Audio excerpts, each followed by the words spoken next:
नमस्कार, जोहार, जय झारखंड। अभी मैं सदर अस्पताल में हूँ और मेरा डिस्चार्ज का प्रोसेस चल रहा है। और जो हम लोग आंदोलन का शुरुआत पिछले 2 जुलाई से किए थे और 5 जुलाई से प्रत्यक्ष रूप से संघर्ष को शुरुआत किए। 25 जुलाई से बापू वाटिका मोराबादी रांची से सत्याग्रह का शुरुआत और फिर जयपाल सिंह मुंडा स्टेडियम से इसको आगे बढ़ाए और 2 अगस्त से भूख हड़ताल का यह छात्र आंदोलन, जिसको पूरा झारखंड ही नहीं पूरा देश के साथ साथ अन्य देश के लोगों भी समर्थन किया।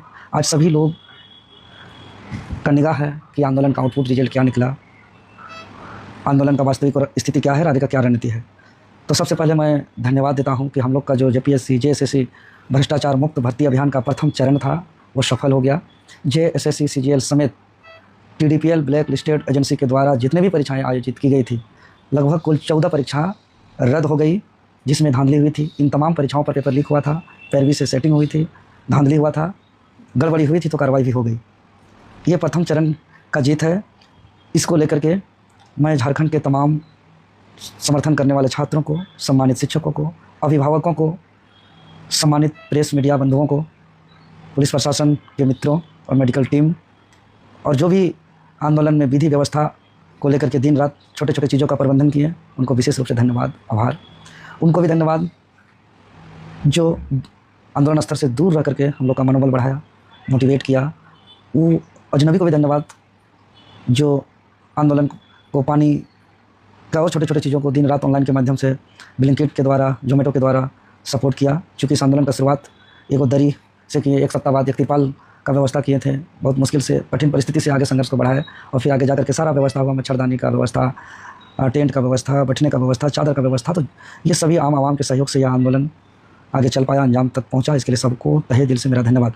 विशेष रूप से झारखंड सरकार को धन्यवाद, माननीय मुख्यमंत्री जी को धन्यवाद, जो मांग हम लोग उठाए थे, जो बात सच और तर्क और ठोस सबूत के साथ रखे थे, उनको गंभीरता से लेते हुए कार्रवाई किया और छात्रों को न्याय दिलाया। साथ ही साथ मैं आप लोग को बताना चाहता हूं कि हम लोग का आगे का जो रणनीति है, चूँकि अपने जीवन में मैं कई एग्ज़ाम को रद्द होते हुए देखा है।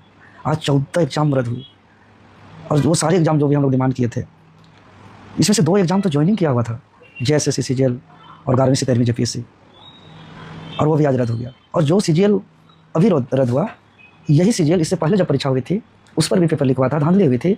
और 28 जनवरी 2024 का वह तारीख सबको याद होगा कि जेएसएससी कार्यालय के समक्ष आंदोलन कर रहे थे। उस दिन भी बहुत पीड़ा को झेलना पड़ा, एफआईआर भी हुआ, पुलिस बल का प्रयोग को भी सामना करना पड़ा, लेकिन अंततः उस दिन भी रद्द हुई थी।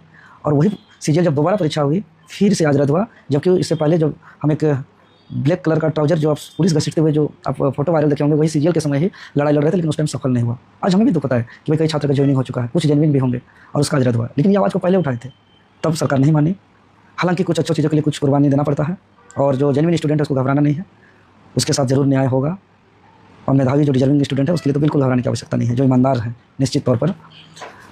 आगे का जो हमारा रणनीति होगा, चूँकि कई एग्जाम को हमने सीबीआई जाँच होते हुए देखा है, सीआईडी जांच होते हुए देखा है, रद्द होते हुए देखा है, लेकिन क्या सबसे बड़ा सवाल है कि ये जो 14 एग्जाम रद्द हुआ, आने वाले दिनों पर फिर जो 14 एग्जाम होगी, क्या फिर से पेपर लीक होगा, क्या फिर से धांधली होगी, क्या फिर से पैरवी से नौकरी होगा? ये सबसे बड़ा चुनौती है।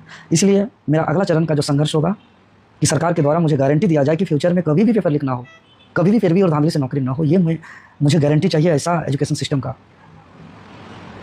जो आज पहला दूसरा क्लास में है, चौथा पाँचवा क्लास में है, स्कूल में है, मैट्रिक इंटर में है, जो भविष्य में प्रतियोगी परीक्षा का सामना करेंगे, जिसका भविष्य प्रतियोगी परीक्षा पर निर्भर है, जो बच्चे अपने सपनों की तलाश किताबों में करते हैं, जो कठिन परिस्थिति में पढ़ते हैं, वो फ्यूचर में ऐसा संघर्ष करना ना पड़े। बहुत तकलीफ है, भूखे प्यासे रहना, पुलिस बल का सामना करना, एफआईआर लेना, कमजोर शरीर पर डेली जांच के नाम से ब्लड निकलना, सलाइन से जिंदा रहना। हम नहीं चाहते हैं कोई दूसरा माँ का बेटा या बेटी को ये कुर्बानी देना पड़े। हम चाहते हैं एजुकेशन सिस्टम ऐसा हो जो गारंटी दे पेपर लीक ना हो, चाहे इसके लिए विधानसभा पर कानून बनाना पड़े, चाहे इसके लिए संविधान को संशोधन करना पड़े, लेकिन हर एग्जाम का ऑडिट हो, हर स्टेज का ऑडिट हो, गोपनीय हो, क्लियरेंस सर्टिफिकेट दिया जाए, पूरा निष्पक्ष और पारदर्शिता सुनिश्चित हो, जवाबदेही सुनिश्चित हो।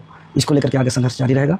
और छात्र को लगता है कि संघर्ष को और कुछ मांगों को लेकर के जारी रखना है, तो निश्चित तौर पर छात्र का हर संघर्ष के साथ पूरे समर्पित भावना से देवेंद्र नाथ महतो खड़ा है और आगे भी खड़ा रहेगा। फिर से मैं सबको धन्यवाद व्यक्त करते हुए जोहार, नमस्कार करता हूँ।